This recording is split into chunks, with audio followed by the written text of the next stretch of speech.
Welcome back, Peterson Academy students and friends.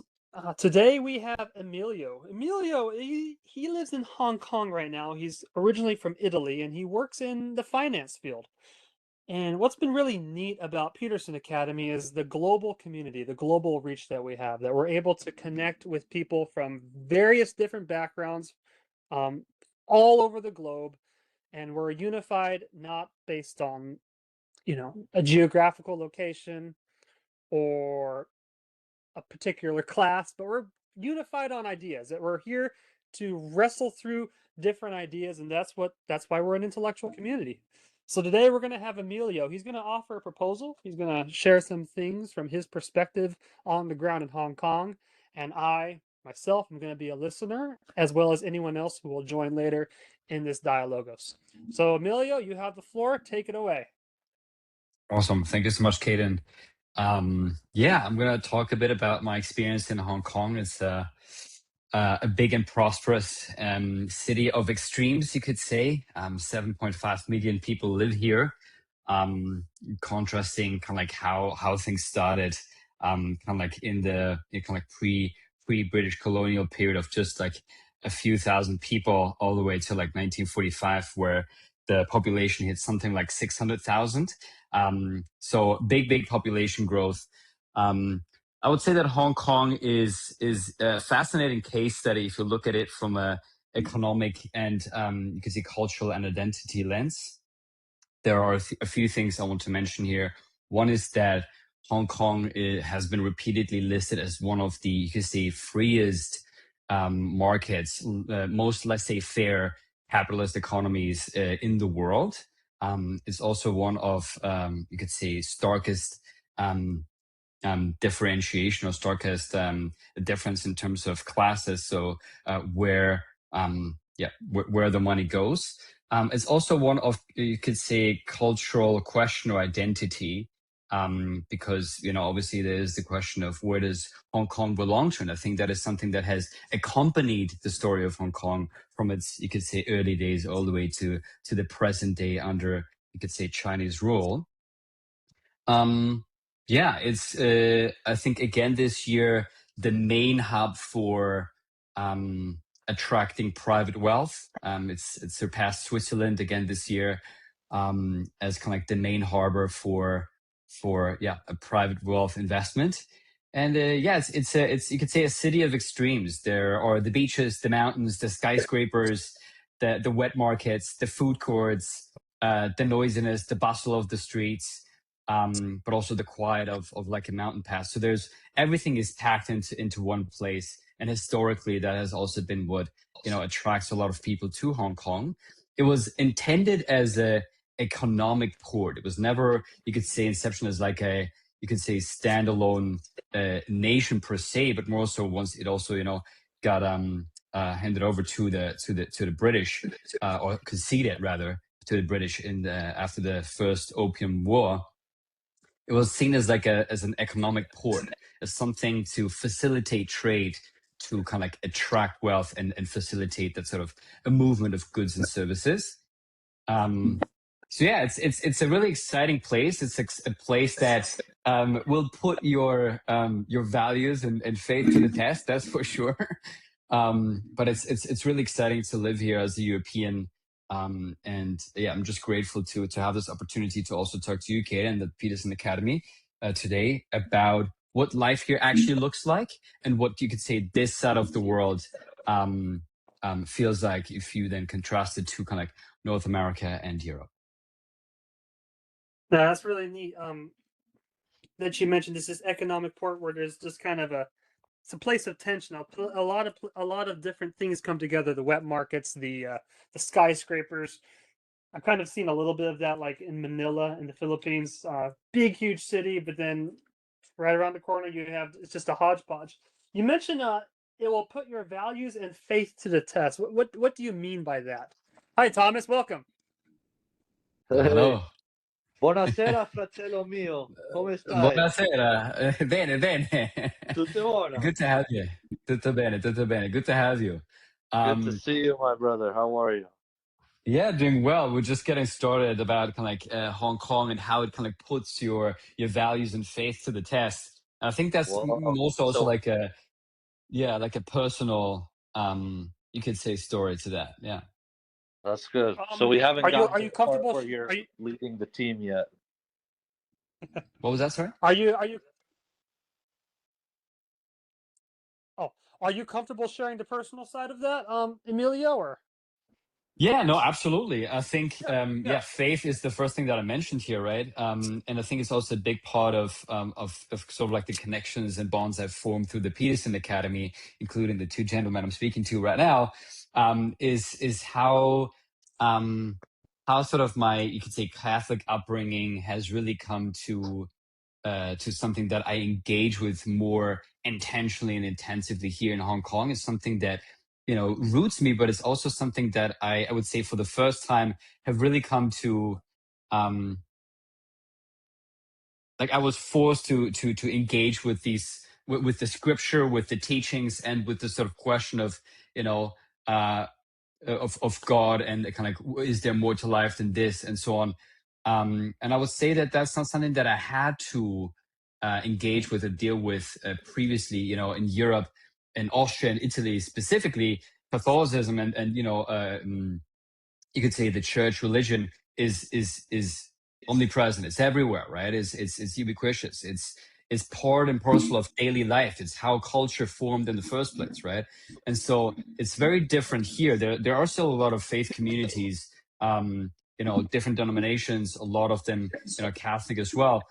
But it's you can say that cultural aspect, that familiarity is not present, right? So having moved to the other side of the world, now I come clashing with these other cultures and kind of like these other ways of living life that, is seen as normal here that I would say is completely strange and completely like, foreign. Obviously me being the foreigner, like wanting to adapt, wanting to learn, the faith is something that has really rooted me, but it's something that I was really wrestling with in the beginning, right? It's like, how do I integrate all of these things in my life without them clashing, right? How can I, love my neighbors and love the people that, might seem hostile to me, in the beginning, and really make them into people that I cherish, right?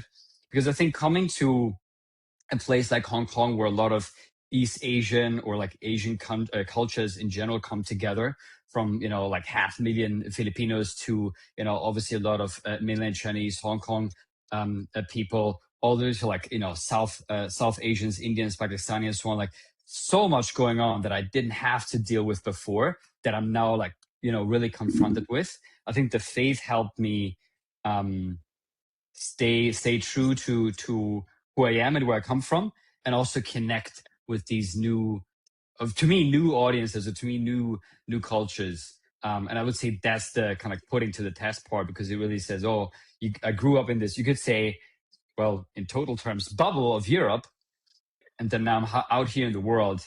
And how then does that fit into the questions of the faith? Yeah.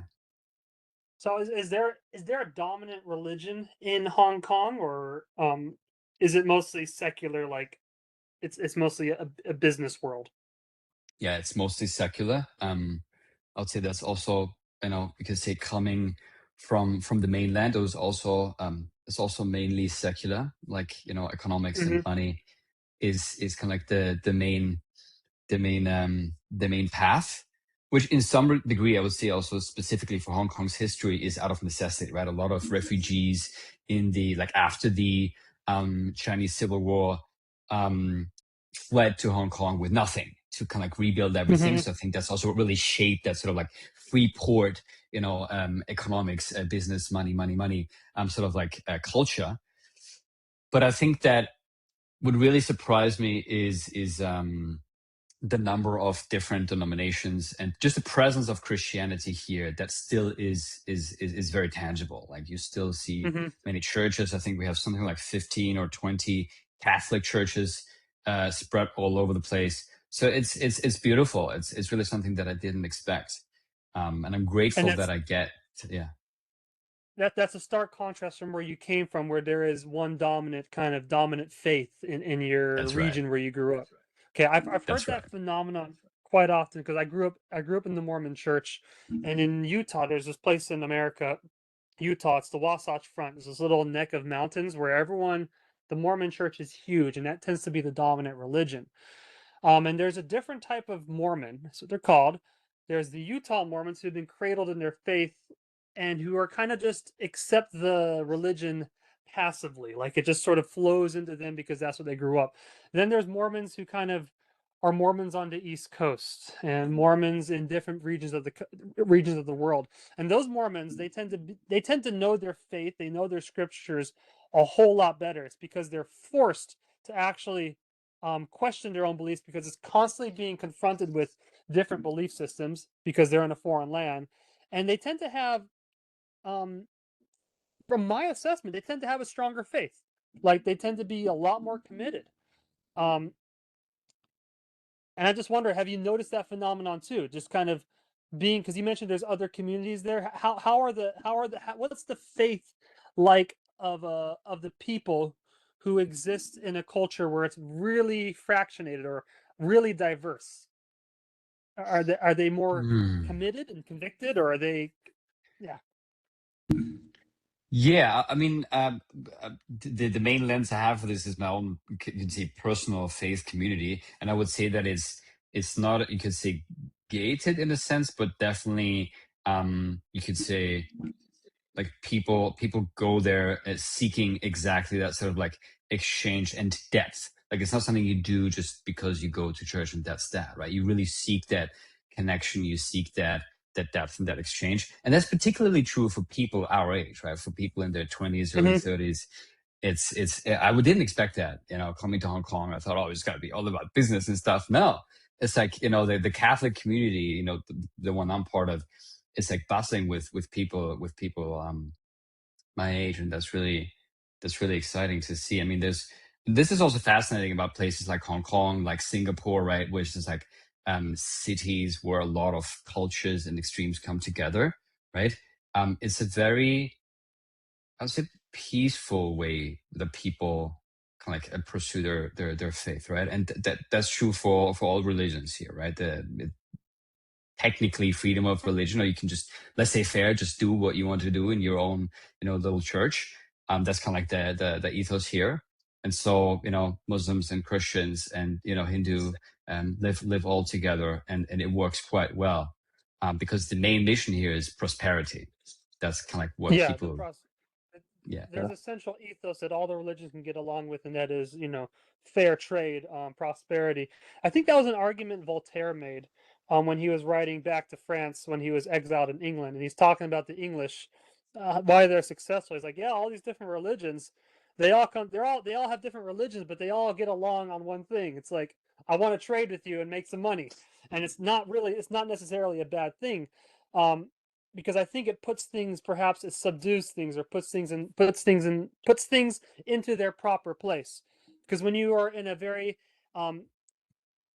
hegemonic culture where it's just one dominant religion, people become very passive about their faith. And what happens, I think, is that, like with the Mormon Church in Utah, the church just becomes a sort of cultural thing, and that gets utilized for other ends. Like it gets utilized for status markers, how well you do in this church, the position you hold.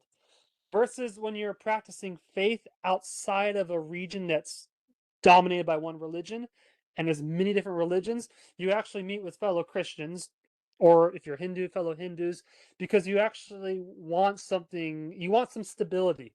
And you're going to really cherish the people in your tightly knit community to kind of have that stability. Thomas, you're welcome.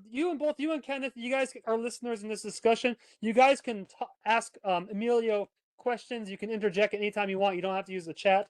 I don't read the chat while I'm talking. Okay. Too distracting. No, for me. I was just saying, for me, I think that is really also analogous to the culture in the East, especially the Far East. We're much more combative in the West. So I don't think it points to just economic prosperity being the basis for religious and cultural or socio-political cooperation. I think that is also just the foundational principles in which societies in the East are founded, they're much more peaceful than, at least in the 21st century, than in the West. So Is I it the think West? that's a big part of it.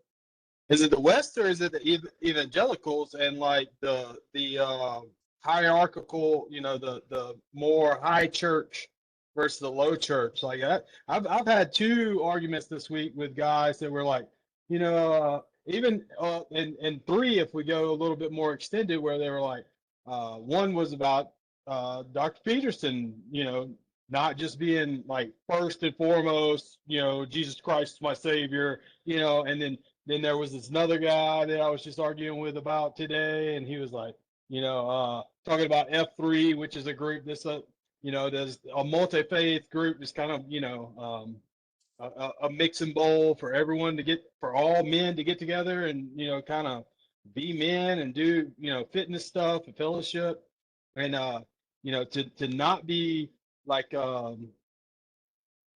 territorial or whatever, but just to put that first, that fraternity first, above, our personal beliefs. But this guy, he's like, well, it was like one of our leaders, come on, and he was like, he talked for an hour, and he was like, you didn't really talk enough about Jesus. And it's like, bro, people don't want to be beat over the head and shoulders with that all the time. Like there's a lot of people that turns them up, and a lot of these muscular Christian evangelical people, you don't really, like you said, you don't really see that with the Catholics. You don't really see that with the Orthodox. You don't really see that with Judaism. They don't really. They have a process and a procedure, but they don't like, if you die tonight, where are you going? Where's your soul going to be in the morning? Like you don't really get that. So true. So true. Yeah.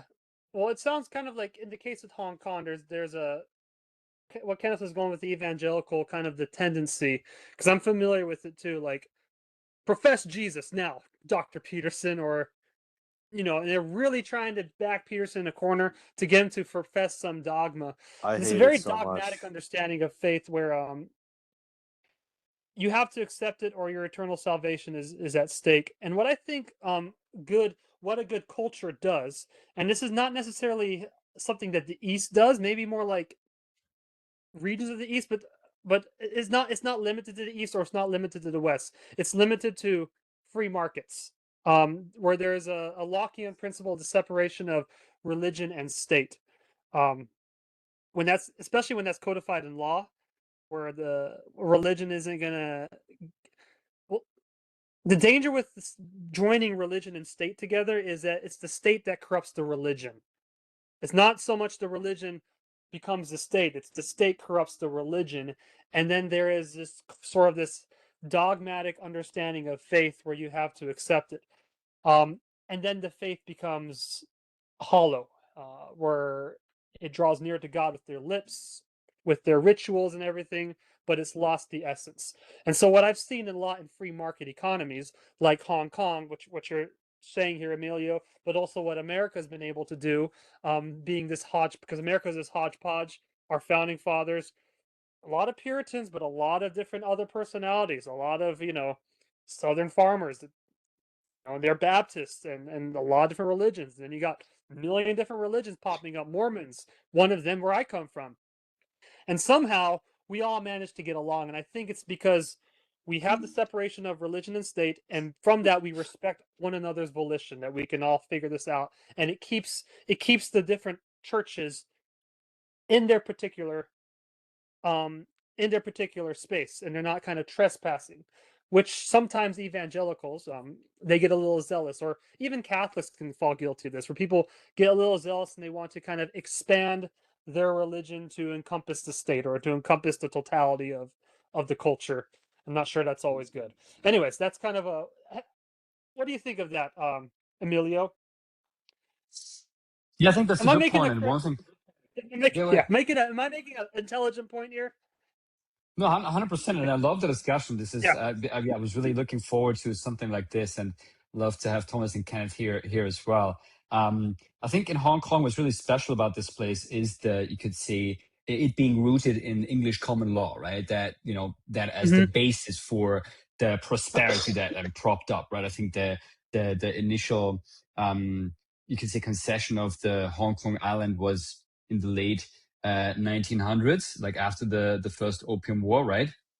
And since then, basically, English common law has been present in this place, and it's present to this very day. Obviously, we can discuss how you could say the political influence of mainland China still kind of impacts that with the extradition law and the, you could say, national security law that now are in place. But the essence of the English common law, right, which formed the bedrock of the prosperity, especially with the, you could say, immigrant wave from mainland China after the Chinese Civil War ending in 1949 with the communists taking over, like that has really been like the bedrock to form the prosperity here. And ever since then, it's only been about, how can we, as you said, trade together? How can we work together? Not, oh, you have this faith or you didn't proclaim this and now I'm going to bash your head. No, this is it's a relatively small place. Yeah. Only 25% of Hong Kong or like developed and populated, right? So it's like all concentrated on basically one harbor, one coast, and then one big ass airport. That's basically it, right? So it's all concentrated in these places. The rest is like nature, mountains, like reservoirs that are also like protected by the government. But so it all concentrates in this place. So people have had to, over the times of like decades, and at this point, like you could say over like 140, 150 something years, they've had to find a way how to coexist together. And yeah, religion in that part, I would say plays a role, of people take it into, you could say, their private pockets. So you can, worship whoever you want, but you do kind of like in your private churches. And I think you see that in similar places such as Singapore, Dubai, right, where you could say, similar but different, you could say, political situations arise. I mean, Singapore being a dictatorship, and then Dubai being part of the, I would say, like, if I'm not wrong here, like the kind of like Sharia law like system, right? So it's like there's definitely like more, you could say, political and state control in those places as well, and yet there's like freedom to like just worship whomever you want in private, and the focus being on, you could say, the economic prosperity, which is something I also wanted to discuss with this group, right? Because you guys living in America, me coming from Europe, from like a more like social democracy standpoint, where there's high taxation, high redistribution, and that being completely, you could say, missing here in Hong Kong, with one exception, which is housing. So yeah, those are a lot of points to dissect here, but just yeah.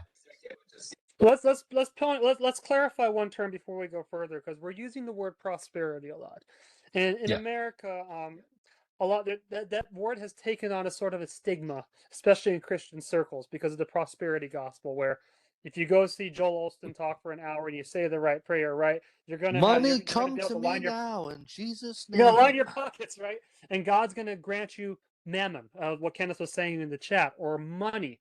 But I think I get the feeling that you're using prosperity, when you talk about prosperity in Hong Kong and how that brings people together, you're taking it from a different stance. It's not like this magical relationship you have with the gods, where if you do this and this, then God will just bestow blessings on you. But your understanding of prosperity, there's a different ethical framework that you're framing prosperity in. Could you expound upon that a little bit for us?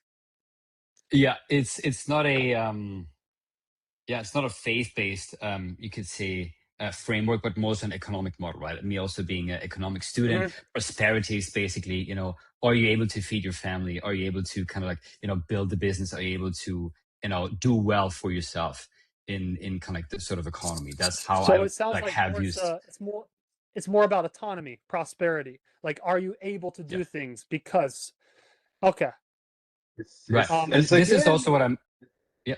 Eudaimonia is Florensis is thriving. It's the, like you said, that fertile ground that we talked about before. So right. So prosperity. So then, like, okay. So with English common law, I mean, some people. I want to just clarify this before I move on. Sometimes, and it's good to clarify this, because sometimes certain people of a particular conservative stripe will think that the purpose of government is to bring about, you might say, the second coming of Jesus Christ, or to bring about some sort of ultimate religious idea that's going to flood the earth. God's hastening his work, and God saved Donald Trump, and now Trump is sounding his Trump like an angel. I've heard that said before, but no, but I want to talk about that because I want to clarify this. The purpose, it sounds like to me, the purpose of politics is to bring about prosperity, but that's just not on an economic front. That's a prosperity. That's a liberal affordance of one's ability to choose what religious affiliations, what associations they're going to have on the religious front, and to figure that out for themselves. That would be a prosperous nation. A nation that doesn't adhere by an ethics of prosperity, both on the economic side, is going to stifle free trade, but I think that's also going to get reflected religiously because they're not going to have freedom of religion. So I think I think in this discussion there's a correlation here between religious liberties to pursue a multiplicity of religion, but also economic liberty to pursue and to trade with who you want to without government restricting you. And when you have an economy, when you have a political system that lays the groundwork, it will be prosperous. Prosperity will emerge on all fronts. Right, right. No, I think that's a good point. It's a really interesting discussion here because I think that's also one of the points that Dr. Brook made, right, in his lecture on the nature of capitalism, right? Is like how the chicken and egg problem, right? What comes first? Like, do we start with like a, you could say, philosophical or like a faith-based, like a that sort of understanding with prosperity, right?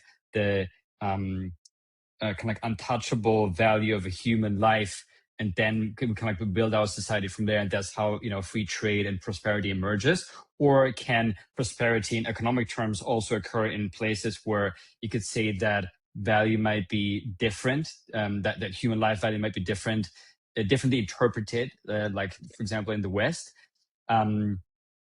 And I think if you look at a place like Hong Kong, right, where our big neighbor and main trading partner is, mainland China, and also obviously political, you could say big brother. It's a really interesting thing to think about how Hong Kong has been able to, you could say, maintain the economic prosperity without really having that political, you could say, deeply rooted cultural faith-based prosperity. And it's something to really think about, right? It's not something that I have necessarily an answer to of how exactly that works, but it's something that I definitely clearly observe on the ground, right? People somehow collaborate together, and so I guess there is that sort of like ethos underlying, but it's not in a sense understanding or comparing it to, for example, a nation like the United States, where it's like explicitly stated in also the, you could say, Declaration of Independence, the kind of like worth of a human life, and kind of like the pursuit of the pursuit of happiness and all of that, right? I think it's interesting to compare these because, I mean, if you look at the absolute numbers, Hong Kong is a prosperous, or like in economic terms, like a prosperous place, and has functioned as the main port between mainland China, which in historical terms, the last 5,000 years has been the main, you could say, economic driving force, you could say, in the history, at least, of the last 5,000 years, right? Always been a big player. Mm-hmm. Who then the West, where in the last, you could say 150 years, last 200 years, like more like 150 years, right? The US and the West have been dominating in terms of economic terms and in terms of individual liberty as well, right? So I know there are a lot of points to dissect here again. Yeah. Well, I think so it's interesting to think about those would things. Would it be safe to say that the prosperity ethic then is not to be found in a centralized government? A Platonic philosopher king, Yaron Brook, makes this argument in the Capitalism course, where where prosperity comes from the central planners. That would be Stalin in the Soviet Union. That would be Mao in mainland China. That would be the philosopher king in Plato's Republic. That's where prosperity comes from, the world soul, or Hegelian's world soul, versus kind of the American ethos, where they don't pin prosperity up there in some metaphysical, invisible realm. they ground prosperity in the individual collaboration of free autonomous individuals who are collaborating and thinking as free rational beings together. That is where prosperity is generated. It's not a top-down phenomenon, it's a bottom-up. And uh, what you see when you have a free society like you do in Hong Kong, people are. You mentioned earlier that Hong Kong has the highest for what was it, venture capitalism? You mentioned it even surpassed Switzerland recently. For Right. investments. It's attracting the most kind of like private wealth in the world. It's the number one spot for private wealth. You could say management and allocation. People, right? so there's a Safe haven. huge trust People there. put their money. That's right. I trust my investments. There's people here, and it's very. I can trust individuals here. It's not a centralized government I'm trusting, but I'm trusting that my money is going to grow here because I have trust in other individuals in this economy that they're going to actually work and it's going to multiply. Yeah, That's what do right. they attribute that to? The rise in venture capitalism? Is it an entrepreneurial spirit? Is it a high trust environment? Is it um, like low taxes? Like what's bringing that? Right. I would say that well, Hong Kong is globally, I would still say, seen as a haven for business, right? I mentioned early in our talk is it ranks consistently as one of the freest markets, right, in the world because it's just like laissez-faire. Like the government doesn't intervene. The main revenue driver for the government is land, right? They own all the land and they can like sell it to, you could say 4 or 5 you could say main developers. That's how they generate their revenue. Basically, no taxation, no sales tax, no value-added tax, no nothing, right? And in terms of you could say profit or even income tax, it's capped at 17%, right? There's no social welfare aside from public housing, which about 45% of people live in publicly or like public housing, right? It's just where the government just like builds these big complexes where people can live like for cheap. So that's kind of like the main economic model here. And I would say that in terms of a free port, Hong Kong attracts the capital because I think the English common law establishes that sort of rule of law that you can then use to, you could say, enforce a legal or business dispute. So you still have that present. You can still take people to court and you could say win, but also you could say individualism of trade, as you also mentioned, Khaden, right? That I'm going to trust an individual to facilitate my trade. Government is not going to care about it, not going to interfere. You have that very strongly in Hong Kong. And you also see that in the, I would say, recent spike in IPOs in Hong Kong again, which I would say then is, I think in 2025 or early 26, Hong Kong listed again as the place number 2 in the world for public listings behind New York. So it's just a place that attracts that sort of like, you could say almost like ultra free market capitalism. We're just going to do business and there's not going to be any interference. And we have the trust that you could say the government is not going to, confiscate any of that. So we could just trade freely here. Is Go ahead. Yeah. It sounds. Have you taken Dr. David Henderson's free market economics from Pearson Academy? Not yet. Okay. He talks about the West German economic miracle, and they also do like a whole. So there's East Germany, and then there's West Germany. And West Germany, they're culturally ensconced, and they're surrounded, very similar to mainland China and Hong Kong. They're surrounded by a culture and an economy that's very anti-capitalism, but they decide they're going to cap the income tax at a certain rate because before it was like 92% the more you made. They capped it like pretty low. You mentioned 17 for Hong Kong. I think West Germany was something very similar, and they just did a lot of reforms that were free market, very laissez-faire. And what happened is money also flooded into that economy as well. I know a guy. He lives in my area. He's like a multi-millionaire. Owns multiple companies. He was just lucky because he worked in the military to find himself in West Germany during that economic boom, and because of all the money was flooding in, he was able to take all that capital when he left his station working as an engineer there, and just start multiple companies because of the laissez-faire situation there in West Germany afforded that to happen. because it was such a contrast. People voted with their dollar or voted with their currency to come to to come to West Germany. And I think that's grounded in the you mentioned the English common law. I wanted to go with this, talk to you about this as well. English common law enables that to happen. What about the English common law enables this sort of prosperity ethic to really bear fruit in Hong Kong? Can What I is it about backpack? Can I backpack your question, Khaden? Yeah. Because I'm only vaguely familiar with English common law. Obviously, I participate in it in a hybridized form as an American. But I wanted to, if you could answer Khaden's question, but also kind of explain a little bit more in depth, perhaps, the specifics that English common law afford to economics, and also if you are familiar with sort of the socio-political structure of Hong Kong in general. I know it was in the 90s, I think 95, when they were no longer a part of the British Empire, and I don't know how much you know about the history there, but I would be curious to know, aside from, you know, answering Khaden's question, if you knew more about the socio-political structure, just because I don't know, I would love to know. Right. I'm also not a lawyer, so I don't know too much about the English common law per se, but comparing it, for example, to, you could say, the European, you could say, legal system, this might be like a anecdotal point. It just seems like there's more emphasis on, you could say, fair representation and, you could say, debate.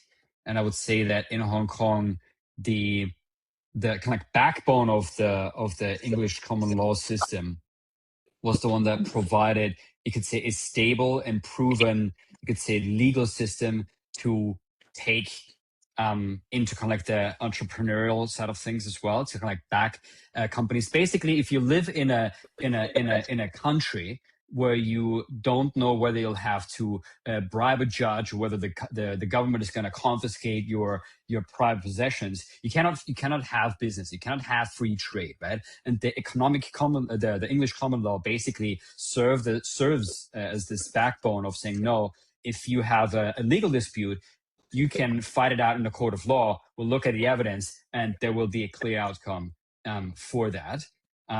So this might not be a professional legal advice, but I think that's essentially what allowed Hong Kong to have this sort of, you could say, almost like drastic difference to mainland China, where basically it's party rule, right? So what the party says is the truth. Here you can fight it out in a court of law, right? And that will be then determined there based on the evidence. And I think that's why also a lot of entrepreneurs from the mainland, that's why a lot of entrepreneurs from all over Asia come to Hong Kong, because you have this backbone of like a tested, proven legal system that allows for prosperity in all senses. And if you also look at, for example, Southeast Asia, almost like an eternally, tumultuous part of Asia, where you could say rulers come and go. There's almost like a lack of that, and I think Hong Kong has that proven track record with the English common law. Maybe to also answer. Oop, he's gone. Okay. Oh, you're back. Excellent. Sorry, I left the phone. I joined on the computer. That's why. No worries. And to answer your question about the history of Hong Kong, yeah, the handover was in 1997. And the reason for the handover was actually also just looking into this. It was the year that I was born, just a month earlier, July 1st, 1997. And the reason for the handover was actually the land lease that the British got from the Chinese in the year, I think it was 1898. And it was for the biggest territory called New Territories, which makes up about, I would say, 70% of Hong Kong's land mass. And so the land was so crucial, it still is so crucial in terms of water supply, in terms of the airport, in terms of just like transportation, the new harbor. Everything is in New Territories nowadays because it just has grown so much. And so when it came to negotiations between the British and the Chinese in the 1980s about kind of like the next steps or a handover. That's really what kind of like bit them in the behind, because that sort of like land lease from 1898, it was for 99 years versus the concession of Hong Kong Island and Kowloon Island. Was a full concession. That was not a lease. That was something that the British won through the two Opium Wars, right? Opium Wars. And the land lease, you could say, arrangement from the new territories in the late like 1800s. That's then really what you could say forced the British in conceding all of Hong Kong back to China.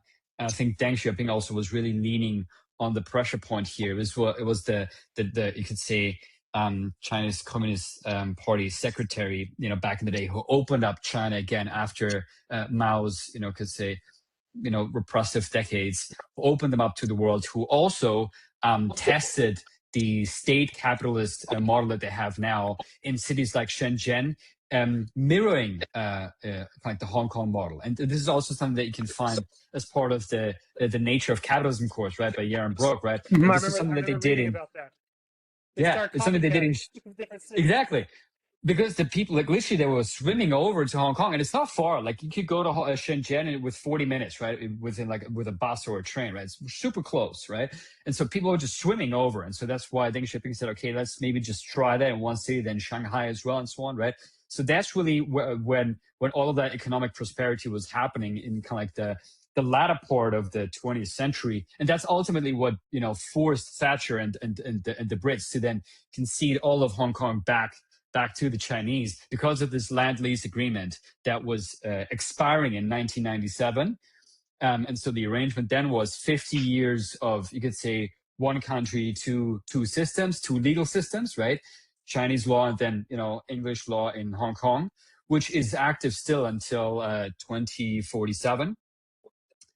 But obviously since you could say 2019, 2020, you could say, extradition and national security laws, that is now in question, because if you can just hand over, dissidents or people that you don't agree with to the mainland and make them disappear, the question is Hong Kong still its own system? And I think that's something that was questionable from the beginning, but it was the best solution that they could come up with without things falling apart into complete, you could say, escalation or even a confrontation between the Brits and the Chinese. So did that answer your question, Thomas, about the rule of law? Yeah, no, that was great. Thank you. That was yeah, that was comprehensive. I'm curious about a few other things, but I want you to explore your ideas, Khaden. That was good enough for me. No, why don't you pitch it? Because I was satisfied with that answer. The rule of law versus I wrote down here the rule of the strong man, or the party. What the party says dictates truth. Kind of what I've been studying in philosophy is, if you want to play a fair game, the rules of the game have to be spelled out in a contract. If you follow a contract or a constitution, people want to play a fair game, so they will come and play that fair game. When the rules of the game can be dictated by the strong man or the party, that drives out innovation so quickly, because no one knows whether what they're doing today is going to be beneficial for tomorrow. If what they say today, they're going to be condemned tomorrow. So, rule of law. Just to quickly jump in there, Yeah. Which is a really excellent point for Hong Kong specifically, and also you could say the our neighbor, is that rules, or you could say this sort of also like the national security law, they're kept vague for a reason, right? So that you can interpret them whichever way is useful to you in any given moment. And I think that's also something that you see in you could say communist regimes in general, is that you can just change the rules along the way, whichever way you see fit, right? Truth is not something that is absolute truth. You can change, what is truth, right? The famous phrase, right?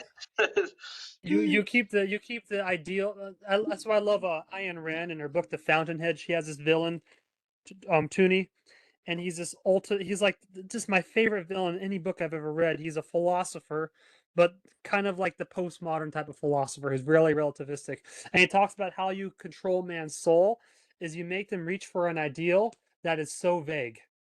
call it God, call it the revolution of the proletariat. Don't actually differentiate rules or ground your abstractions in something concrete.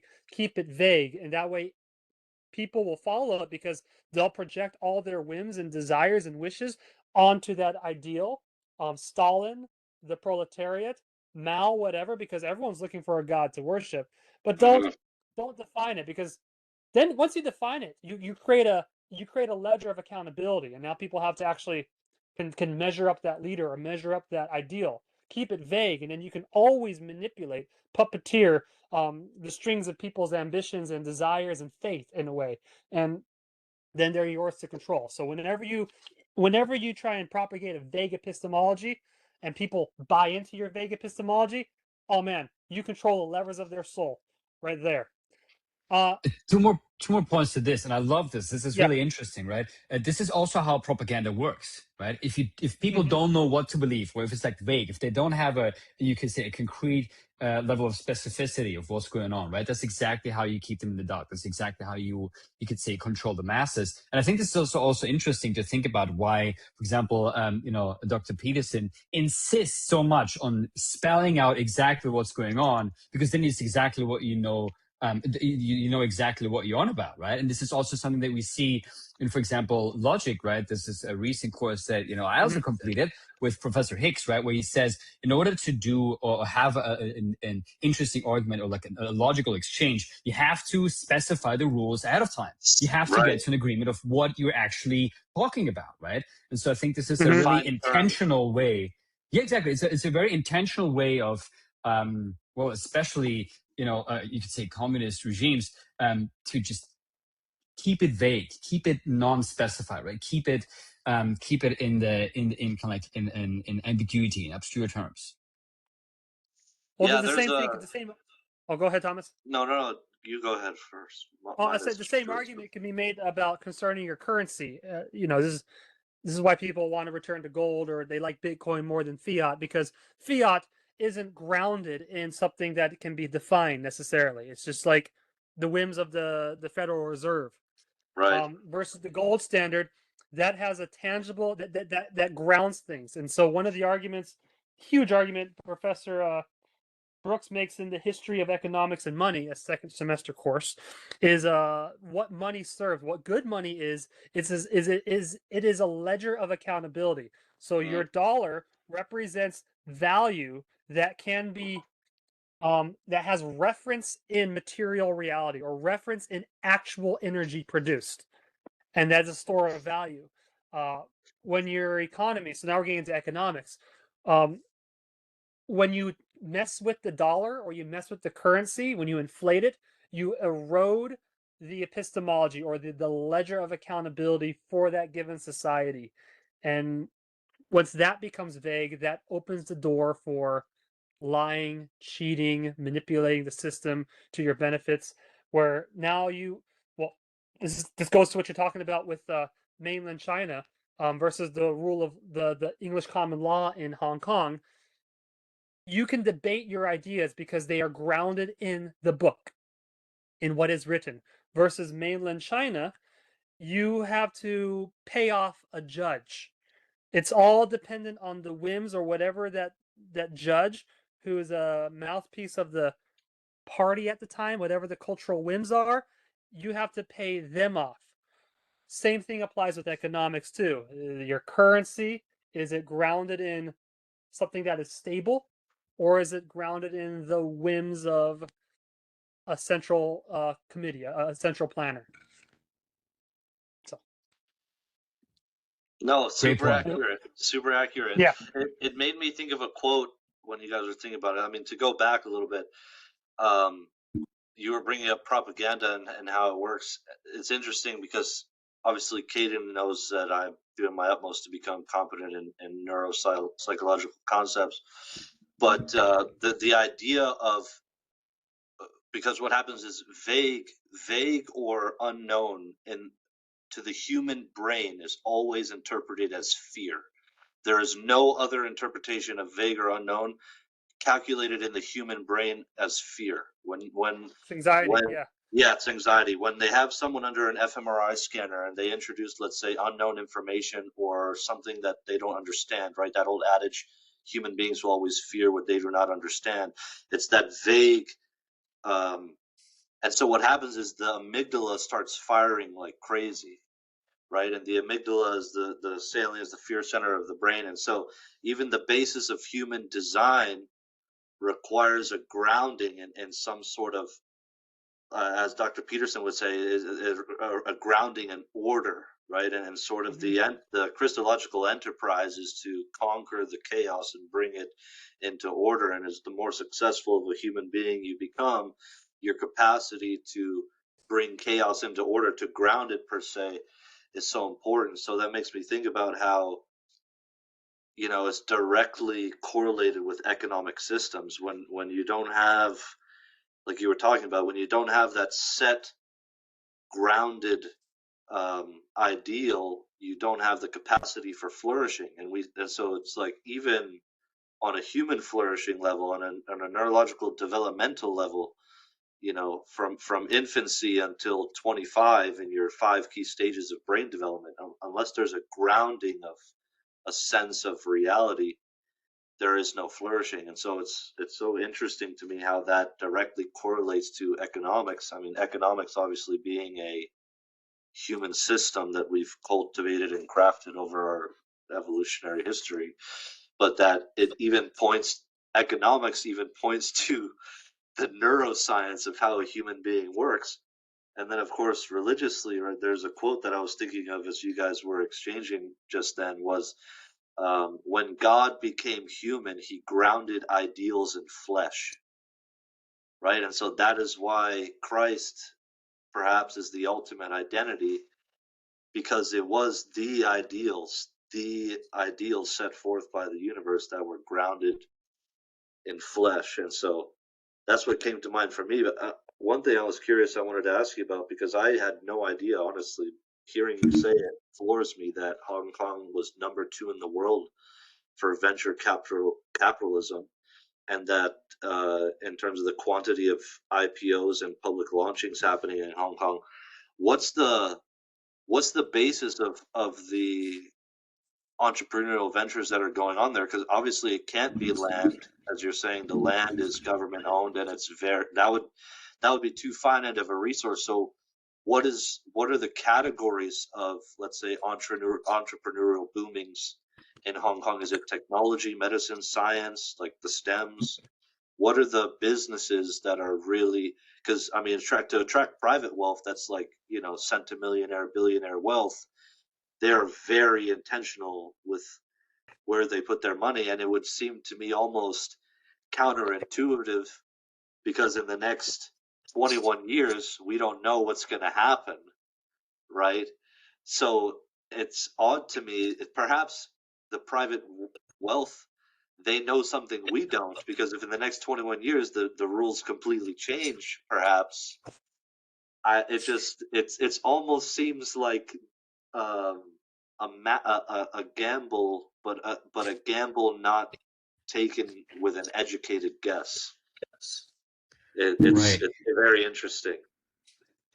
I love the question, right? That's really, really fascinating. Something I think about as well, right? It's like, what is the future of Hong Kong, right?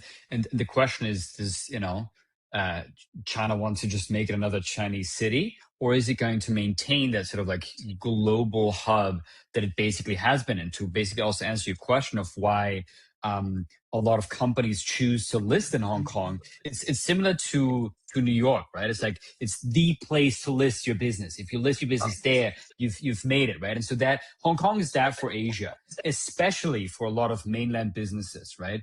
They have the sort of agreement that you can list in Hong Kong. It's something that, you know, the party is cracking down on now. And I think we saw that also in 2020, where they blocked a few major businesses from not being able to list in Hong Kong, and thus gain access to global markets, or global markets gain access to the company, and kind of exchanging that way. But yeah, Hong Kong is basically, it's what it was in the 1800s for, like, you know, trade and goods. And fabric is now in terms of finance and listings. right? So it's basically Okay. a free hub. It's a channel for different parts of the world, right? The East, I mean, China being such a incredibly large, you could say, economy in itself, right? Largest population on the planet. Yeah. I think it's behind India at this point, but Oh, okay. and that's also another point that I wanted to bring up is that they face a very difficult demographic challenge, more stark than I would say any other country in East Asia and possibly in the world, right? Because of the one-child policy, their society or their demographics are about to collapse, right? There's like I think about 25 million, you could say, marriage-age men that don't have any women to marry. They're just like, there aren't any women to marry, right? So they're struggling to find a mate, right? But to kind of bring it back also to the economic point, right? Hong Kong really is this sort of global global stage, and this is also partially why I moved to Hong Kong, to kind of get exposure to places like this. I lived in New Jersey for a year as an exchange student right after high school, so I had that New York exposure, and now Hong Kong is kind of like that second global point. But yeah, it really is, it's an interesting question to say, okay, if a lot of private centimillionaires and billionaires move their wealth back to Hong Kong, kind of almost like contradictory to the move of 2020 and 2019, where everybody moved out of Hong Kong, or like a lot of people moved out. I think it's something like 250,000 people. Obviously, a lot of them more of the wealthier side, right, moved out of Hong Kong, and a lot of businesses moved their headquarters Asia headquarters from Hong Kong to Singapore. It's interesting to see that there's a move back now, and so that's it also it puts into question the global like political systems, right? Like, because there's now more uncertainty, more instability within Europe and North America and that alliance, right? And then generally also like I would say like the elbow politics of Donald Trump, right? So it's questionable where no, it's true, right? It's questionable where highly wealthy individuals put their wealth, right? I mean, to some degree, I think elbow is something that can be really good, right? But that really wealthy people, like they really if they also have like a political you could say leaning, then they look for places where they can only focus on safeguarding their wealth. And it's interesting to me, if you compare Hong Kong to Singapore, people in Asia always draw that comparison, because Singapore was, you could say, this is an amazing place where everybody wants to go now. I went there in 2024. It's a pretty boring place if you ask me. It's tiny. It's like a fraction of the size of Hong Kong, and there are like a couple buildings. Granted, quite a few churches, so I really like to see that. But it's essentially also it's a dictatorship, right? So it's not a free society. If you and I remember I laughed at this so hard. If you throw up in a subway, they have a shield that the police will come and beat you up. So it's a really interesting place. Like, so they're a police state. It's the rules are really hard there too, right? And so there is, I would say, even more stark, only about the business, only about the money, not about you could say freedom of political prosperity. Tell me if this sounds correct, because I'm pretending now that I'm a multi-billionaire. I'm not, but maybe one day I'll be, and I want to invest in your company, because that's what you do. You hook people up. Would the appeal then for Hong Kong? Why would people invest? It's not just a store of value, but it's a lower transaction cost, because there's a whole pool of capital in mainland China, in India, and all these other places that have high regulations, and I want to tap into that capital, but to do so, to work through the bureaucracy of India or to work through the bureaucracy of mainland China, this is something I'm learning in economics, are called high transaction costs.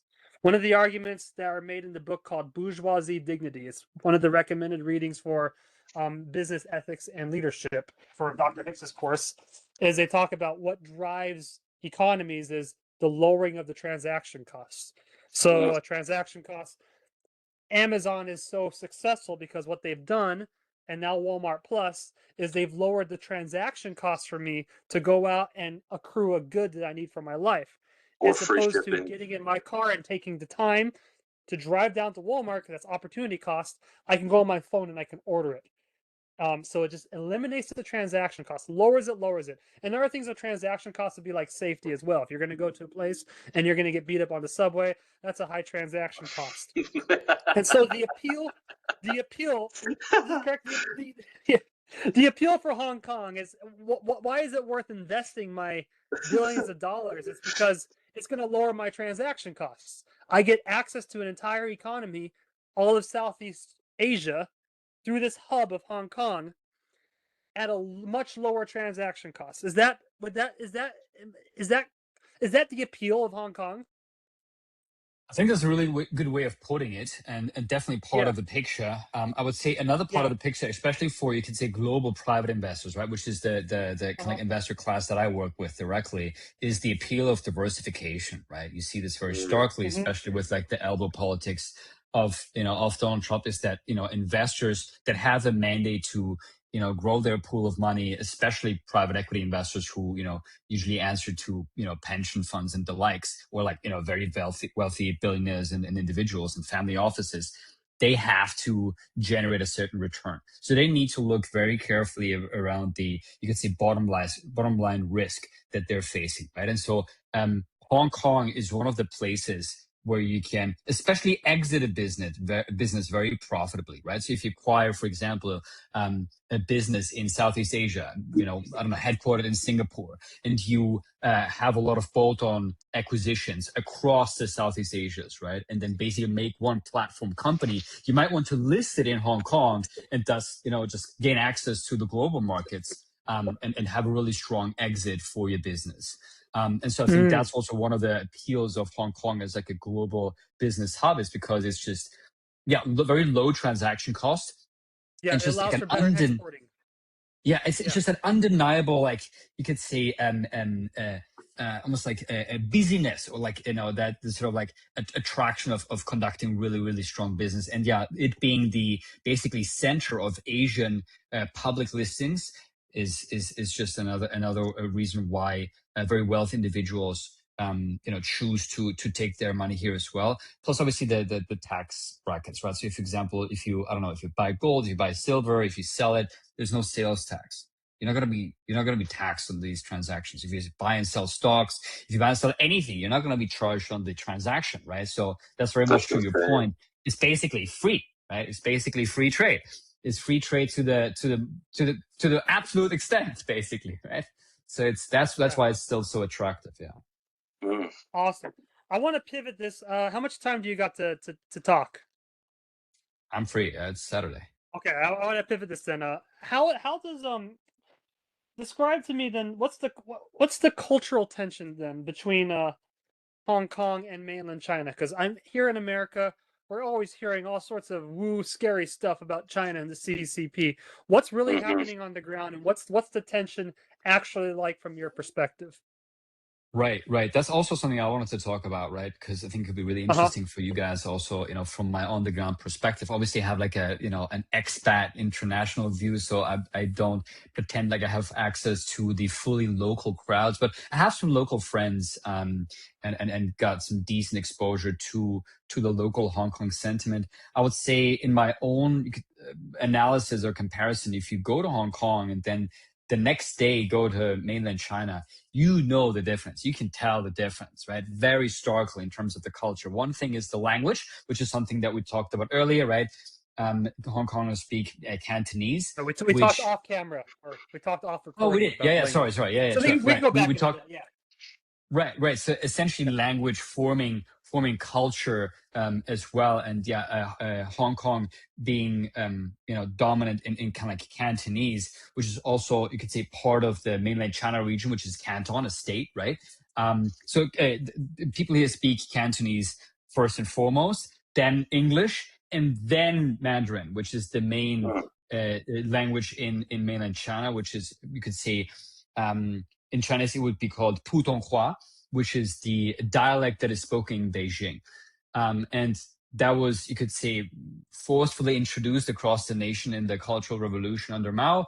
And that's also where the Chinese, like the Mandarin or the Chinese characters were simplified to a very drastic degree to reach the proletariat, right? To reach the So masses, to very much educate the like masses. so a Chinese version of Orwell's book 1984 with Newspeak. They dumbed down the language so that That's everyone could exactly comprehend it. it, but they lost the depth. That's Um, exactly it. That's exactly so it. that Yeah. means if you lose the depth in your language, you can't actually think about abstract ideals like Makes it freedom and very liberty. difficult. Yeah. Yeah, there's a good book I read about this. It was this book by you probably know about her in your circles. Let me see it. Oh no, this book right. Right, yeah, Naomi Park. You probably heard about her. Um, That's It'll not. live. the North Korean defector, right? Yeah, she escaped. Oh, yeah, Let me yeah, yeah. explain this. Yeah, she escaped from North Korea as a young girl to China because it was better than North Korea. But in the debacle of escaping to China, she got sold into sex slavery. Mhm. And so, horrific, just absolutely awful. She had to witness her own mother practically getting raped. And then she was sold into sex slavery. But so she's just in the lowest of low caste of society in China as a North Korean. But it's a heroic story because she actually crawls her way out and buys her mother out of slavery after she purchases her own freedom, semi-freedom in China. And she keeps pursuing freedom in order to live. And she gets in touch with these underground, I think they're evangelicals, or there are some sect of Christians, and they're going to sneak her over to the Mongolian border. And there's this point in the book, it's so profound, where the Mongolian missionary, the Christian, first off, she complains about Christianity because she's like, all these stories about Jesus Christ sounds exactly like Kim Jong-un. Because their propaganda, they make Kim Jong-un the Christ figure, and they have their own mythology of Kim Jong-un and his father, very parallel to the Christ. So she's like, this is weird. And she doesn't like the dogma that they're trying to cram down her throat. It just made her feel guilty. So she didn't really like Christianity, but she was going along for the ride to get the hell out of China. And at the Mongolian border, she writes about her account where the missionary, there's this tense moment where they're going to get caught, very, very high stakes, and the missionary sacrifices. He sticks out his neck for her, and makes an act of sacrifice. And she couldn't comprehend why he was doing that. Because in her North Korean vernacular, she didn't understand what sacrificial love meant. Any word that had anything to do with any sort of endearment or loving feeling in their language It's was removed. coupled with Kim Jong-un. So you could not invoke the word love, even for another person, without invoking Kim Jong-un in your language. So there's that constant association. And there is no room for love outside of the state, the collective. The Kim Jong-un is the god of the collective. So when she saw this act, she could not comprehend it. It was so outside of her world. And it moved her.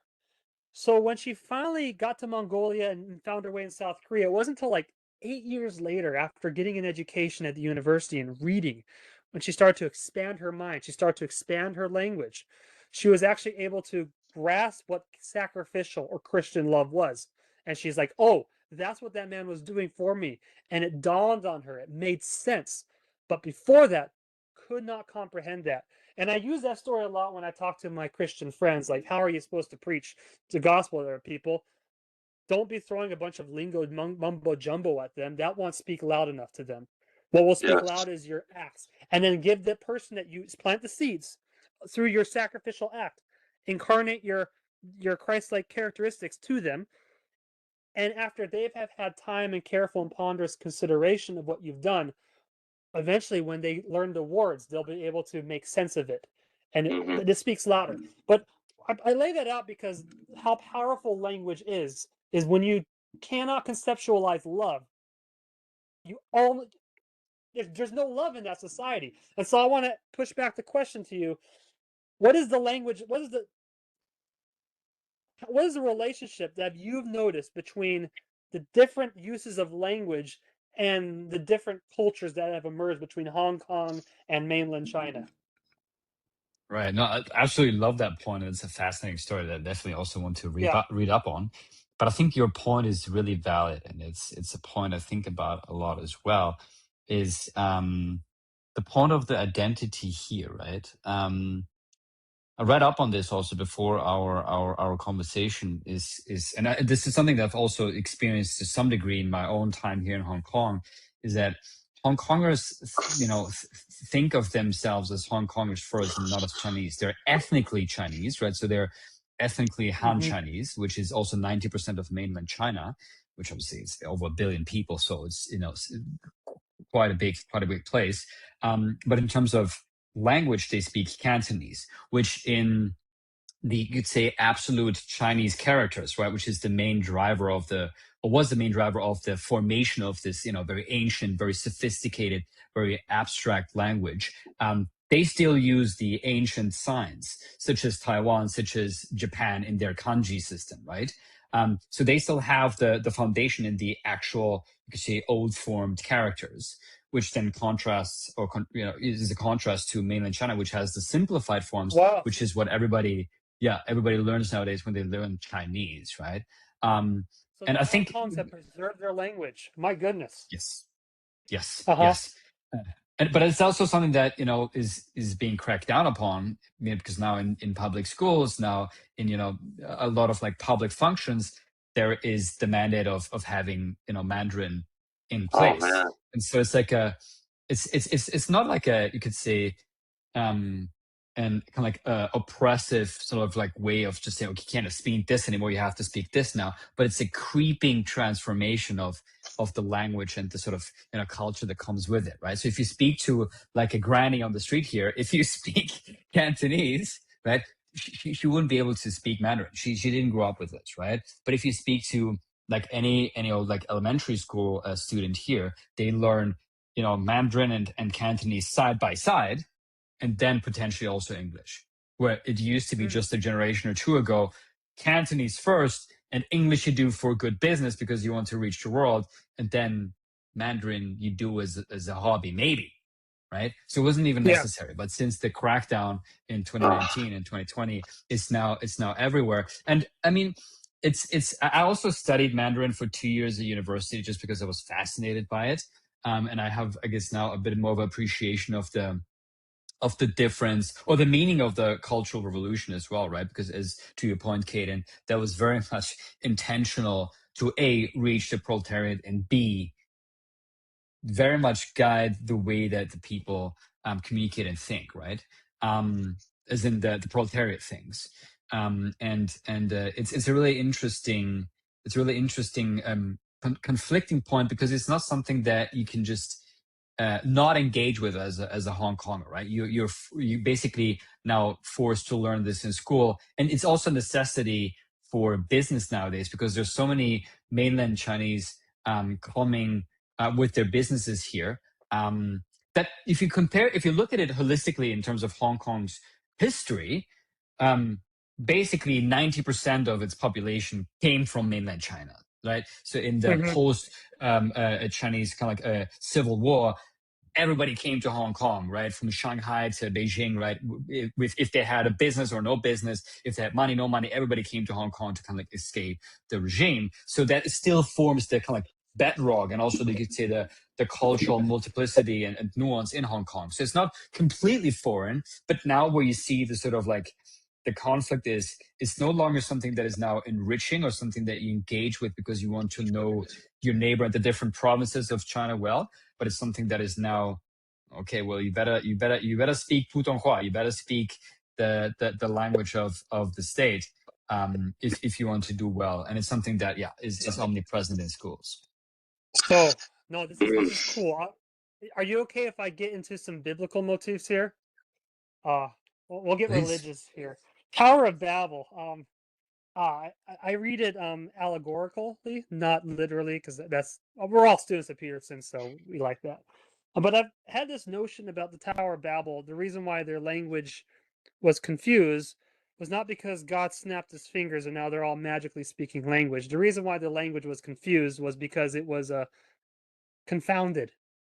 I'm not sure if the Bible uses that word. There's some extra biblical accounts that uses the word There are confounded. several translations that use confounded. Yes. Thank you, my biblical expert.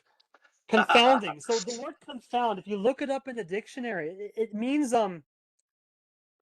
mixing, diluting, Yep. polluting, changing the meaning, engaging in a political correctness where you change the meaning of words. So how does confounding work in the field of in psychology? Let's use that as an example. I took Dr. Phil's class earlier. He's a professor on Peterson Academy. And he does abnormal psych. He talks a lot about this confounding of language. He doesn't use that exact word, but your words need to have reference in reality. So the words you utter, your definitions need to ground out in actual reality. And when you sever that grounding, they become vague, and now anyone can project anything they want onto those words, and then the meaning gets mixed and changed. So Dr. Phil talks about autism. He's like, and he goes over the stats. He's like, yeah, autism has been increasing, but you know what's been decreasing? Mental retardation. And he asked the question, what happened to all the mental retards? Sorry to be crass, but they now been relabeled as autistic. And he uses that example because he's showing how much of a mess psychology is with the DSM and everything, how they just relabeled everything. They're confounding, they're eroding concepts so that they can bill, for psychiatric drugs. more diagnosis, right?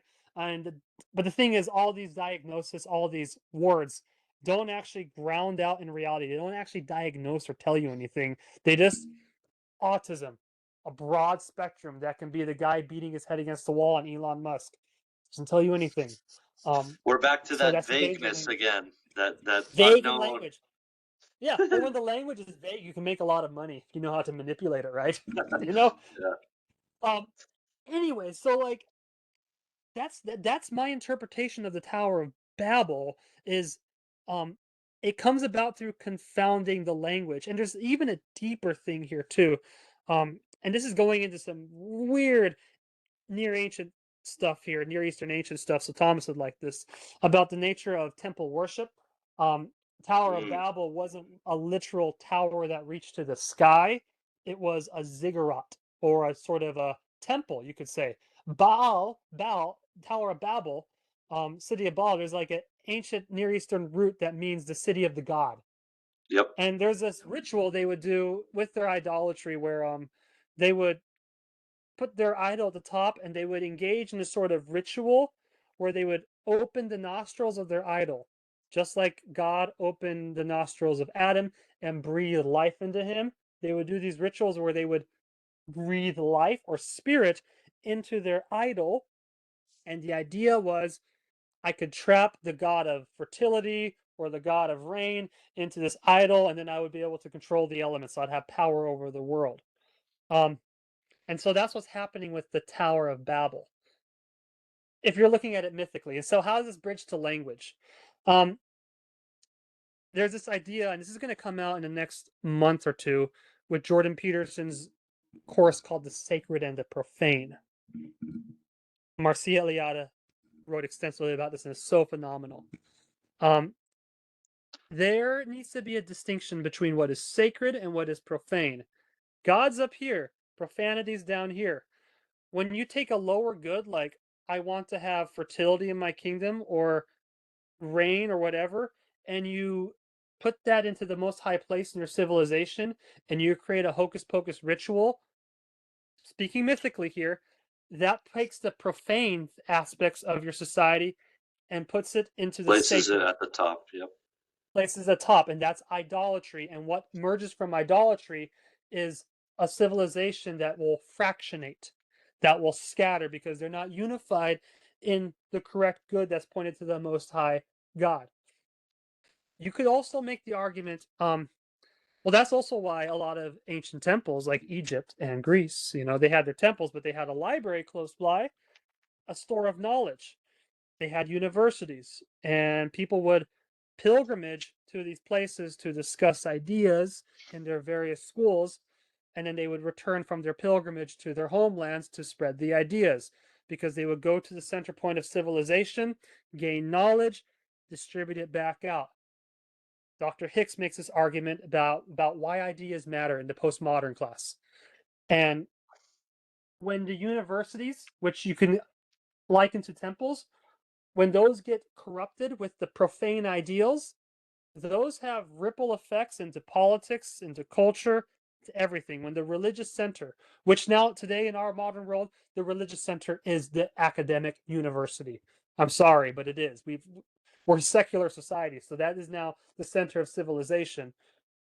When Marxism gets put in there, when different ideologies get put in there, Foucault, Derrida, postmodernity, it changes. That's why Pearson makes the argument that if we would have gone with Carl Jung and Neumann and Marcia Eliade back in the 40s and 30s, the trajectory of culture would have taken a completely different spin, but we chose the postmodern thinkers. Okay, so why do I bring that up? It's because there's this temptation to take profane and put it in the Most High. You're not putting things in their proper place. Same thing with language. You've now taken the language and you've desecrated it. You polluted it by taking what should be language that is deep, weighty, and holy, because your religious language ought to have reference to the most deepest parts of your soul. That's what scriptures are for. That's what the Word of God is supposed to do. And that culture, mainland China, they took Mandarin, right? Mandarin would be the profane, right? The Orwell's Newspeak. And they've made that the center of civilization. And because they didn't have something deep and weighty and substantial, something sacred as their center, they've now taken the profane vulgar and put it up there. They've experienced fractionation and they've experienced violence, Mao's revolution and whatnot. So that's kind of my long tangent, Emilio, because I wanted to, sorry, you sparked something deep in me and I wanted to kind of lay out those Love ideas it. of the sacred and the profane. Before you give It your probably didn't make rebuttal, sense, but watch Jordan Peterson's course in a month and maybe it'll make more sense. no, it made a lot of sense, my friend. Trust me. I want to hear your response, Emilio, but I want to piggyback on this. So you made me immediately think of three things with that, Khaden. 2 quotes and a Bible verse. The first quote is, when philology no longer expresses meaning, but represents the state, you have lost culture. So when that just came out of the archives, but I almost felt this kind of, I don't want to say depression, but I felt this weight of you talking about it. Like it was like this this evil tingling when you were talking about this slow introduction of the oppressive into the schools. And obviously we know that's the communist playbook, right? Start with the children, make it mandatory so that by the time the next generation progenerates, what was lost is lost almost in full, right? And so that's very interesting how you were talking about even 20 years ago, that Mandarin was a throwaway, or it was completely optional. And it confounds me even more that the ultra rich then are bringing their wealth there. So I have other economic questions to go along with that. But the second thing that now, Khaden, when you were talking about it, there's a small primer that was released in the 1800s by a theocratic society in the U.S. called, they were like a intellectual theo-philosophical group, and they dispersed small little primers within the U.S. in the early 1800s. And one of them is called The Enthronement of the Profane. So you were talking about that just now, and it blew my mind because one of the things that they talk about is, it says, when the profane is seated among the skies of the gods, devils become kings. And so it's exactly what you were describing, right? The Tower of Babel, and when that profane is seated amongst the skies of the gods, now devils have become kings. And then that made me think of the warning that God gave Israel through Isaiah chapter 5 and verse 20. He says that they would call good evil and evil good, right? And that's what happens when you take these lower things on the hierarchy, let's say, going back to Lucas's nested hierarchy, when you take these lower entities and you place them at the top, it then has this like trickle down effect that's sort of like, it's like a fungal bacteria that infects top down, and it It's really interesting. And so I wonder, it just blows my mind how there's still so much economic boom there. I would say, is it more now it's like a quick in and a quick out? Because I've been studying the Rockefellers. The wife and I, we're implementing a lot of what's known as the Rockefeller method with our personal finances and wealth management. And the reason why they are different than the Vanderbilts is that they built their economic systems to last. They're on the 11th generation of Rockefellers, and they're still in the top 10 most wealthiest families in the United States, whereas the Vanderbilts lost all of their wealth in 3 generations. And so, as far as initially when the Vanderbilts and the Rockefellers started off, the Vanderbilts had more capital wealth, but they lost it quicker because their strategies were very short-sighted. It was a lot of quick wins, come in, build a company 5 years, exit and sell for 20x profit, whatever the case may be, versus the Rockefeller method is sort of more longitudinal. And so that's why I know you're talking about the high ultra net worth individuals, and a lot of the times the individual themselves or the families themselves aren't handling the investment capital. It's being handled by the family office, which, I aspire to have a family office one day. But I wonder then, is that what it is now, because in, potentially 21 years, we don't know what's going to happen? Is that a lot of the sort of venture capitalization that's going on, a lot of quick wins, a lot of in and out? Because if I was a billionaire and I knew, let's say what you know, which is that this basically the communism, this totalitarian regime is already seeping in to this next generation of would-be entrepreneurs in Hong Kong, let's say, that means these next set of businesses in the next 20 years are going to be built and ran with a different ethos than the ones that are present today by the local populace of Hong Kong. What is their appeal there? Because it seems counterintuitive to invest in a project, let's say, that would take 25 years when we don't know what's going to happen in the next 20.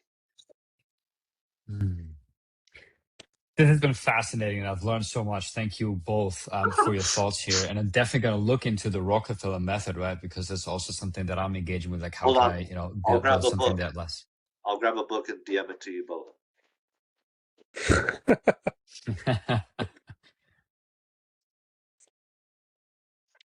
Okay, and how That was many of fun. these have you already led? How Oh, many the diaLogos diaLogos? sessions? Yeah. Probably like 25 or 30 at this point. Oh. I And do what this with here sparked at the this idea? Academy.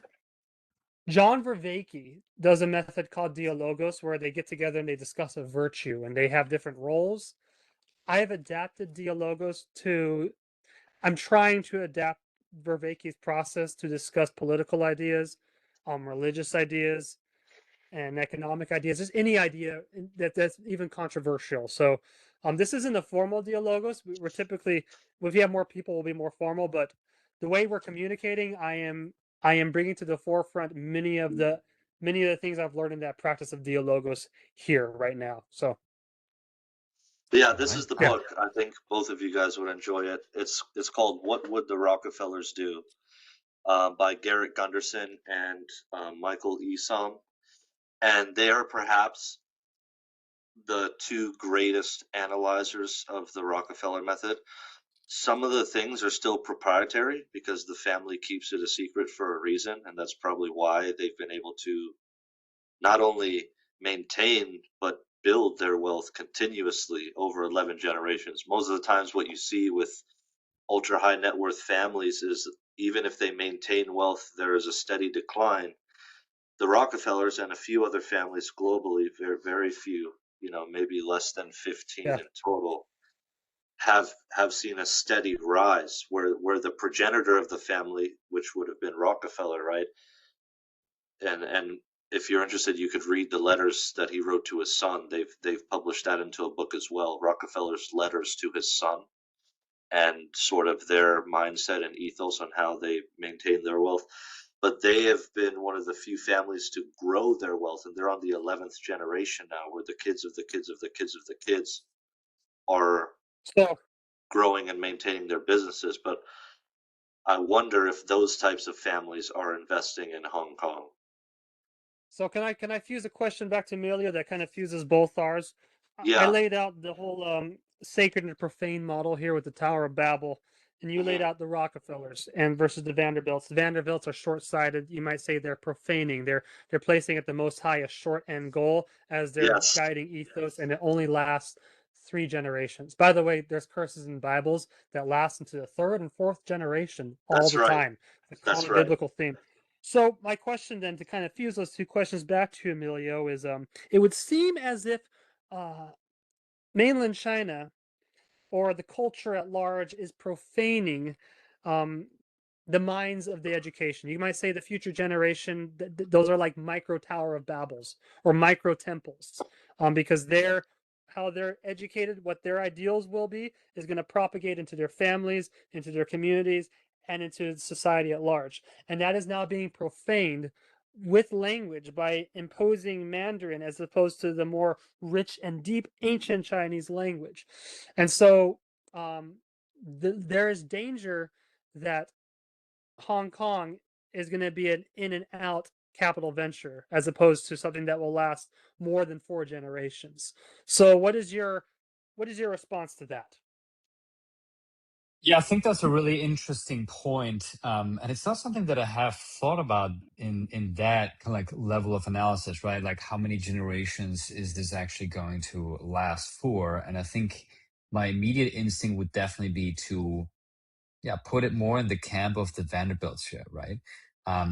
Because I think the recent rush back to Hong Kong that we've seen is because there's global uncertainty in terms of economics and politics, right? So that's not something that is, inspired by, an idea to make Hong Kong the next big thing, but more so like trying to diversify risk or like escape the worst, so to say. And so a low taxation, free market, laissez-faire place like Hong Kong attracts that immediate attention. But I think the question that you guys are also asking is how does that fare out long term, right? And if you look at Hong Kong as a society, there are basically 4 parts, right? There are 4, you could say, distinct groups, right? One is the expat bubble, right? There's always been, you could say that way for the last, I don't know how many decades, that there's always been like this attraction for expats like myself to come here, live, build something, travel, right? Experience that laissez-faire economics. So that's a distinct group. And you can live a whole life here in that group without, having to learn Cantonese or without, interfering too much with the local ongoings, right? So that's a distinct group. The next group is the middle class in Hong Kong, which is like the biggest group, which is the proletariat, you could say, in a sense, right? And that's really where you could say education, the language, the public schools, that's really you could say the main target of this. And it's also like the main populace of the next generations, right? And that's also the whole, you could say, part of the identity crisis is like Hong Kong its own identity, or is it like Chinese? How does language feed into that? I think that is really the main battleground of those ideas. And the new generation is actually, interestingly, very much we're a separate entity as opposed to Chinese, despite the push for Mandarin. So that's kind of like an interesting part there. But you see that there was a very harsh crackdown on this in 2020, 2019 with the extradition laws. And any, you could say, formal opposition since then has just ceased to exist, right? And there's a lot of, you could say, self-censorship in that particular regard of, you could say, wanting to make Hong Kong its own thing. But I don't think it has disappeared yet. The real question that we're asking here, right, is how does that look like in 3 generations from now, 20 years down the line, right? How does that actually impact? Will the youth have this like bite and the fight to kind of like make or keep Hong Kong its own identity, its own thing, and kind of like retain the rich culture and history of this, you could say, battleground of ideas, cultures, religions, and you could say kind of like economic ideals.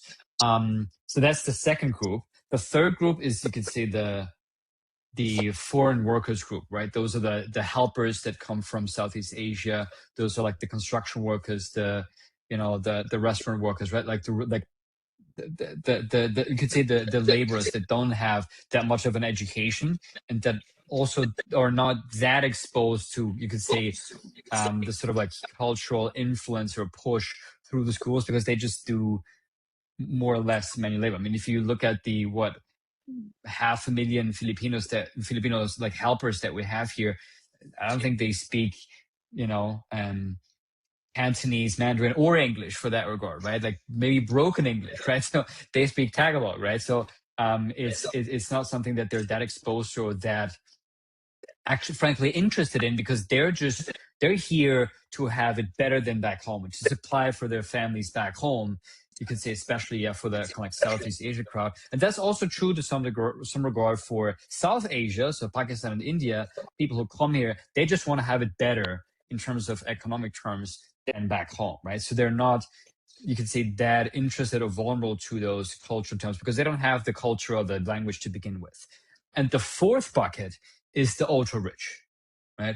Those are the billionaires. Those are the ones who basically see Hong Kong as their, you could say, economic playgrounds. Those are the developers of the land, right? There's basically 4 or 5 main developer families who control all of the, you could say, development project, be it public or private. I mean, or co-develop the public ones, right?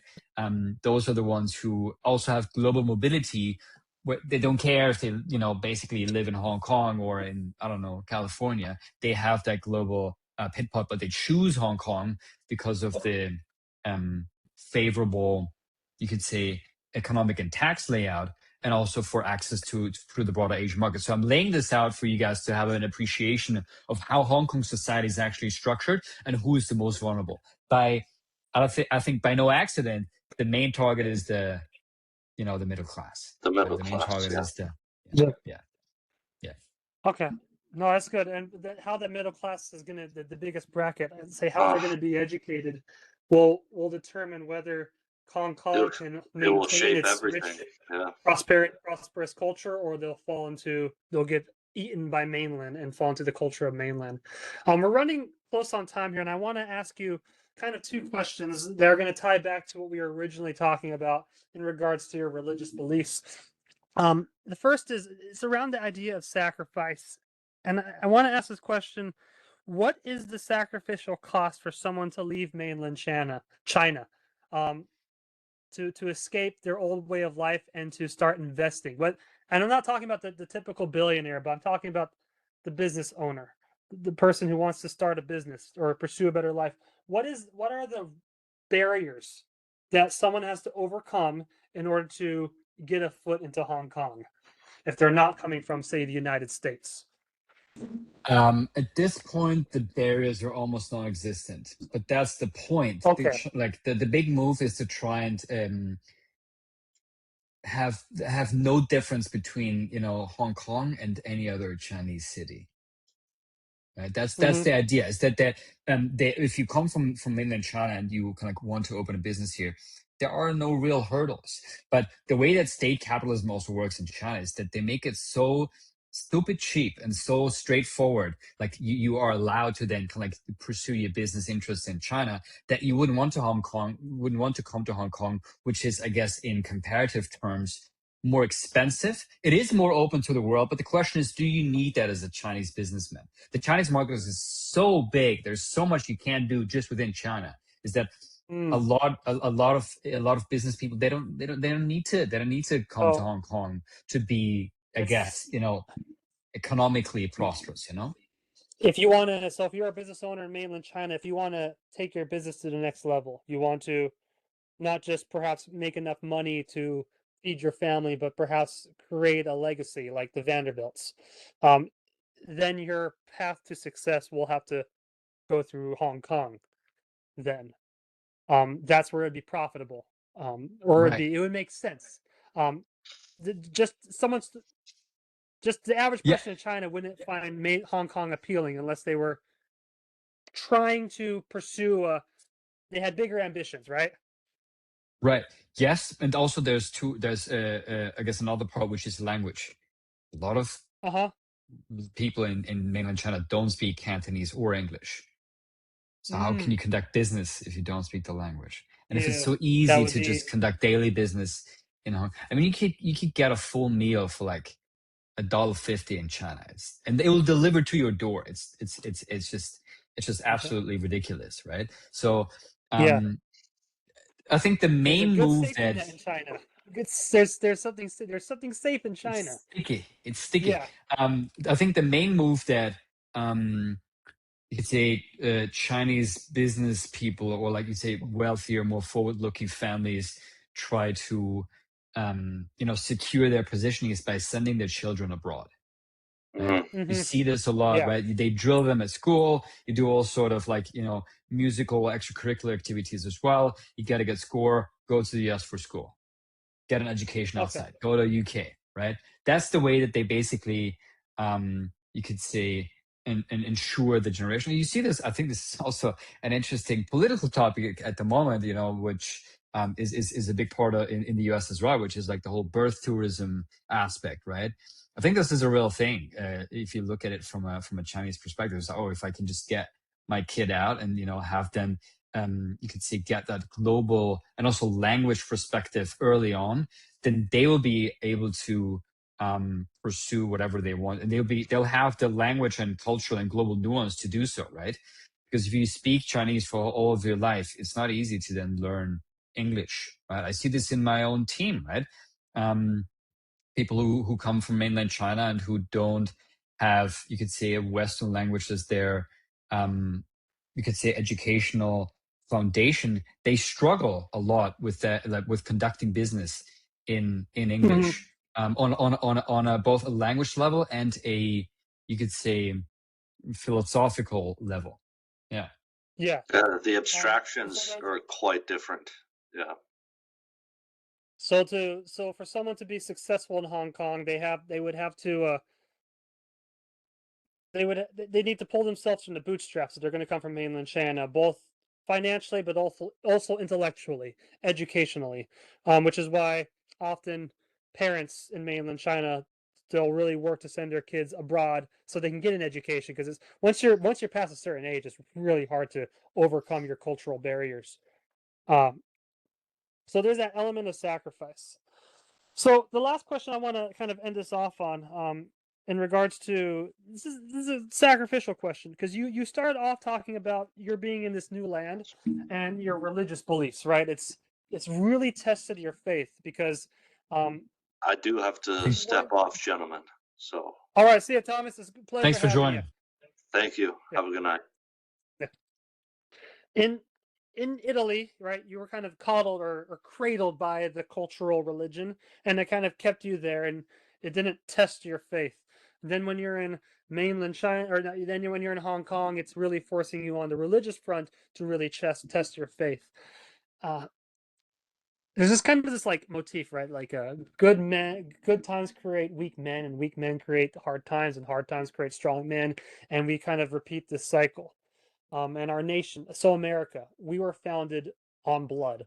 Like, we had to actually fight for our freedom, and not just physically, but also intellectually, because we had to formulate a constitution. We're the first nation on the world that was founded based on principles, not just might versus right, but we are founded on principles, and we really codified that rule of law. We took our entire English common law tradition and articulated it and put it into a constitution, and created the most greatest nation through the 1800s to 1900s and onward. But we're always the thing is, though, we paid for that. We paid for that in blood. We made a sacrificial offering. And likewise with those who were coming into Hong Kong, it requires a sacrifice.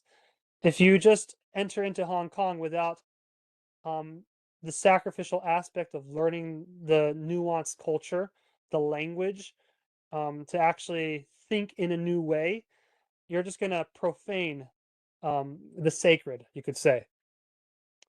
And the danger is in with America. If we're slow to remember our God, if we don't remember the values that made our nation great, America could very easily slip into something else, and it could be we could sell our freedoms away in no time, and then we have something uh, different. So I kind of want to, yeah, I just kind of want to lay those out, lay out that paradigm of sacrifice. What role has sacrifice? What role do you see sacrifice in with this next generation of Hong Kong citizens? Right? Um, do you think how can how can they sacrifice in a way to the cause of free market capitalism, to the culture that is affording such prosperity? How can they make the proper sacrifice to continue that on to the next generation? That's where I'll push the question back. Ooh. That's a really hard question, partially also because I don't think I know the local crowd in Hong Kong enough to really be able to put myself in their shoes, right? I think it's a whole question of identity that they're currently battling with and Yeah, have been you battling with you did for mention a long time, earlier right? that they identify as Hong Kong over China.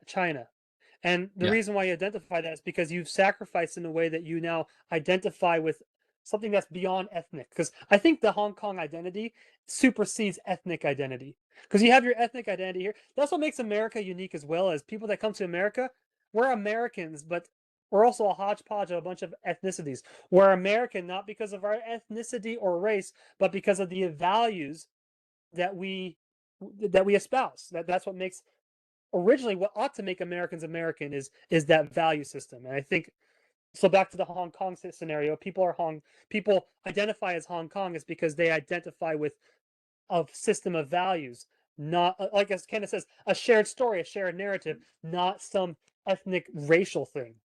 So sorry to interject, but yeah, keep Right. going. No, I think this is a really good point. And there's a lot to play back with, because the first sort of like instant that came to my mind of how they could sacrifice properly is to kind of keep engaging with the kind of like you could say benevolent, entrepreneurial, fair trade sort of like aspect of the Hong Kong culture, which I think is the underlying bedrock of how this society works still.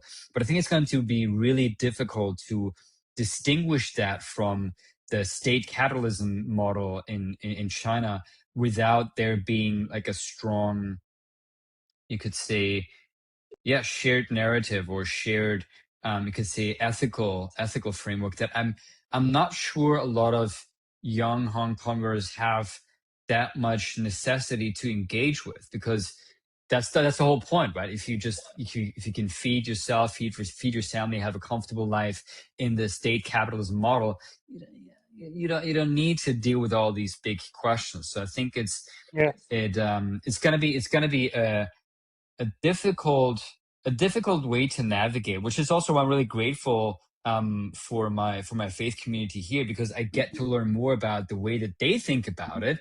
And obviously there's a a kind of like a religious lens there as well.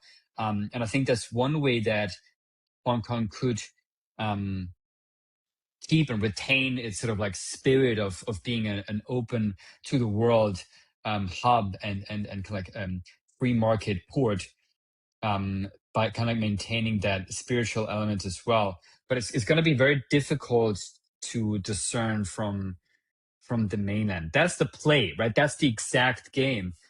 So it'll be hard. And I think one part is to just keep a very hard ground on, keeping the culture and language alive, right? To keep that as your first language. And that's also something that we need to keep an eye on, if that is going to be, you could say, a push like in basically mainland China, where Putonghua is the main language, right? That's the Beijing dialect that everybody needs to know. And then you can learn and know and speak all sorts of other local dialects that, you can have and want if you want to have kind of like that local culture. But the main language that everybody has to know is Mandarin, is Putonghua. So if we ever move to a world like that, that's I think when it'll be the real tricky part. Yeah. yeah, that's we're in danger. Oh, well, thank you. I think that's probably a good place to stop, Emilio. This has been I've enjoyed this discussion with you. I've really enjoyed talking Me with too. someone in the finance world about economics and geopolitics. So thank you for being here, for coming on and Thanks for talking with having me. me. Yeah. All right. I'm going to end the recording. Thank you all Pearson Academy students for listening.